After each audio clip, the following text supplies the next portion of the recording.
In this video, we're going to add performance monitoring to our system by utilizing the Decorator pattern without modifying the original class. Then we're going to walk through adding the new decoration with configuration and dependency injection.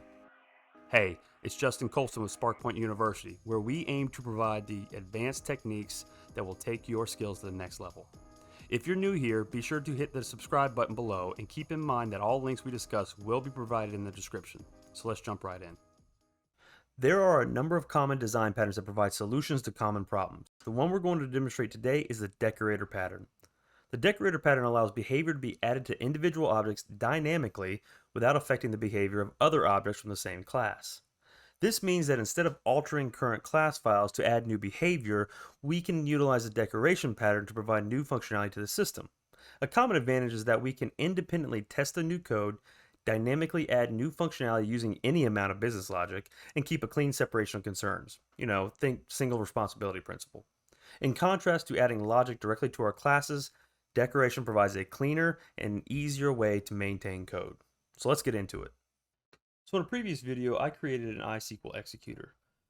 It basically just executes SQL or custom code in a repository.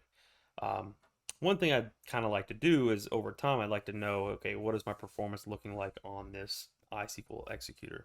But I don't want to go in and edit every executor I might have. I might have a whole framework of them: SQL Server, Oracle, MySQL, Postgres. It could be all kinds. So what I'd rather do is just create something I can reuse and just decorate as needed. So we're going to do that. You can look at it here.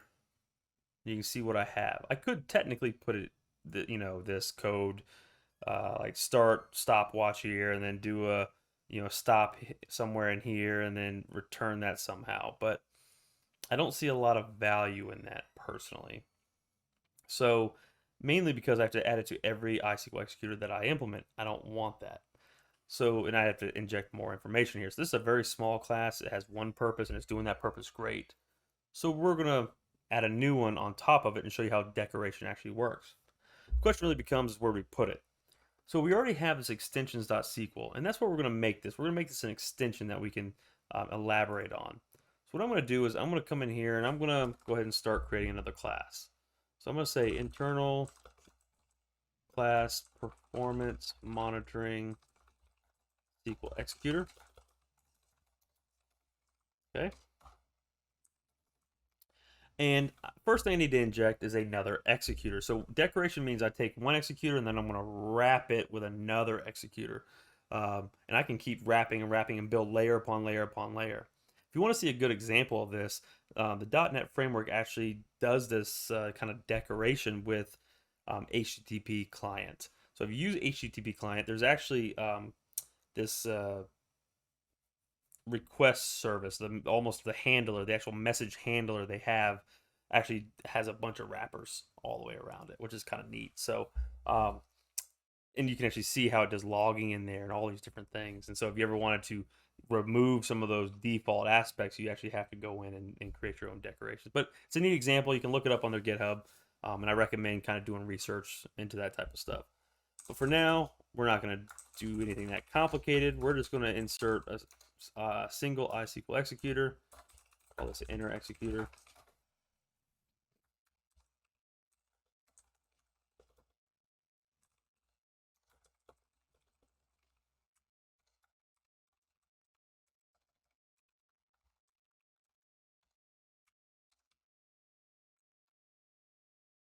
All right.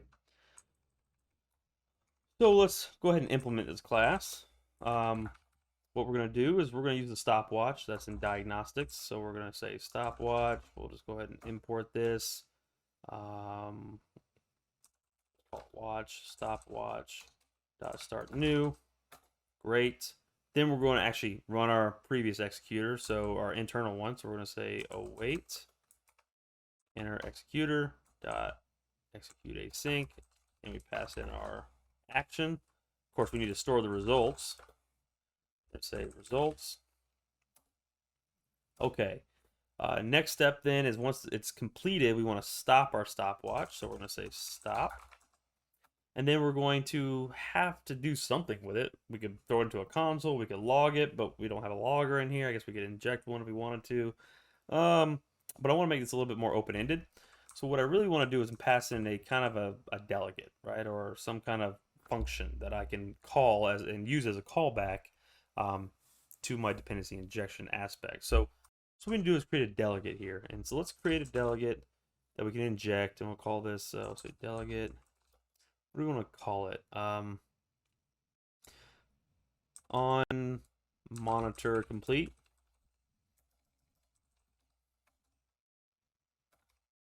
We gotta have void in here. I don't want to forget that. Just going to be an action, and we want to pass in time span. That's what's going to be returned back from our stopwatch. So on monitor complete seems reasonable enough to me. We need to inject this on monitor complete. We'll call this our callback, and then we will. Oh, sorry, I gotta make this public, otherwise it won't work. And then we're gonna say callback equals callback.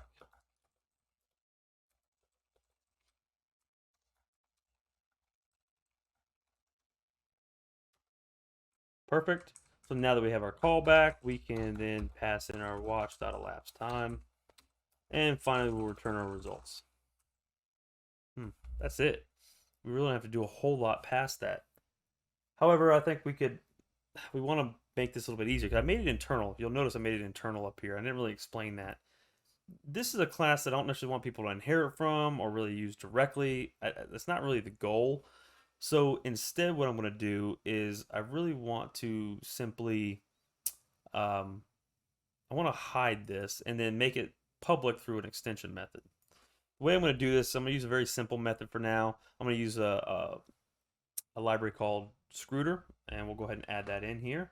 But this library basically has built-in decoration for you. So, whoops, I'm going to go to Manage NuGet Packages, Scrutor.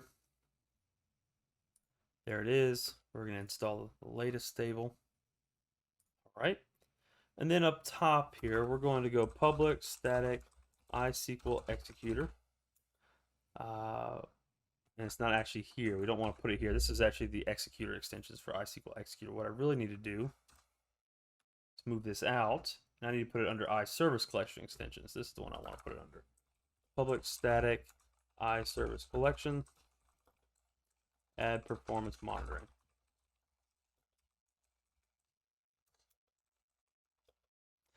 And I need to pass in my time span callback.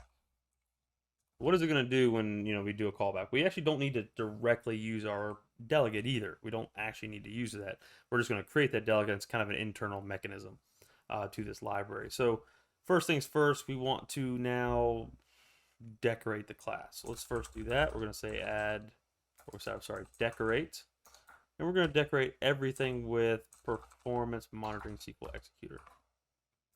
And we have a couple of different, you can see here, we actually have a couple of different, one with, so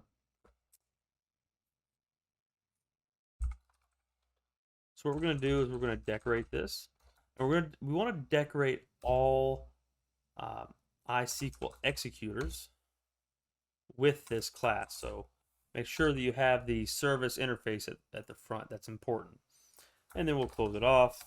But now we have to inject, well, the problem we have to do is we actually have to inject our delegate as well. So we're going to do that directly. We're going to say add singleton for now, and we're going to say the delegate is going to be new performance monitoring.sql on monitor complete, and we're going to pass in our callback.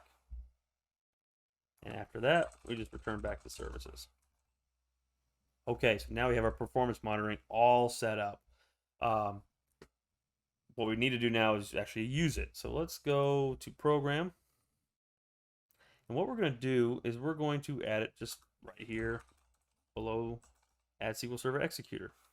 Now, one thing to note about decoration in general is that order matters, because you could kind of use this multiple times. Now, this one won't work multiple times. You'll actually run into some issues with the callback. But in general, decoration can happen multiple times. You can use the same classes if you want to have layers of the same layers on top of each other. So let's add the callback. Let's see, our callback, we want to just write to the console.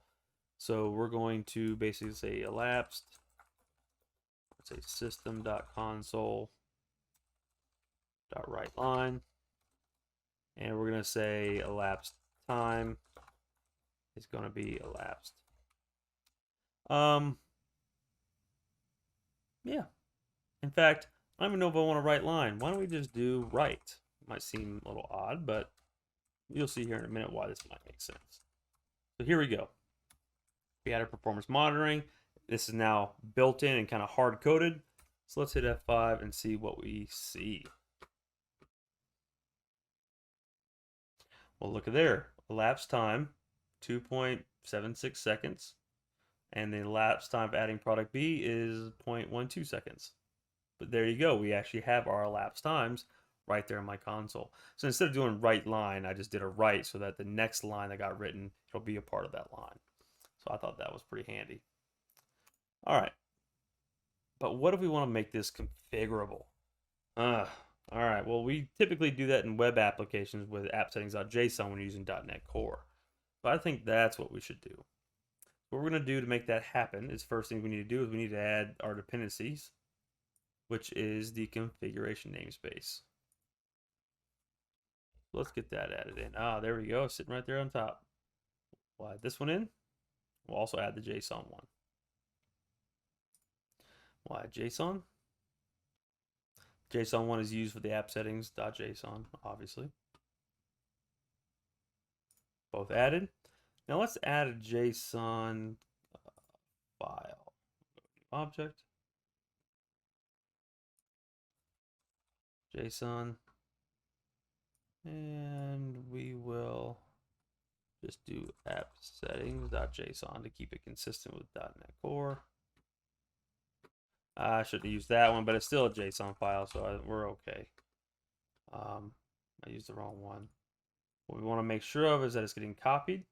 It is not getting copied, so we want to make sure it's getting copied to the output folder here. And let's create a monitoring namespace here, and then we'll do ISqlExecutor true. So when this is true, it will do performance monitoring. When it's false, it will not. So now let's get our configuration builder up here. And we're going to say IConfiguration. Configuration, or let's call it config. It's going to be new configuration builder. Dot add JSON. And it's going to be app settings.json. .build.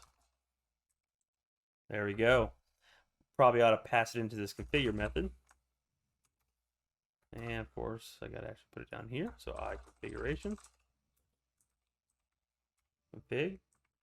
Great. So what needs to happen here? So let's go ahead and first pull back the value of the JSON string we're looking for. So we're going to say monitoring enabled.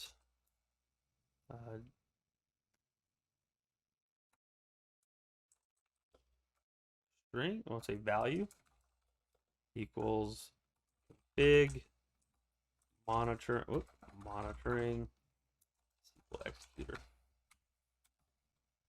Then we're going to check. So if boolean.try_parse monitoring value out, say boolean is monitoring enabled, and is monitoring enabled, then we will add the performance monitoring. So we'll hit play. Right now, since we have it set to true, it should just show up, and we should still have the elapsed time in there.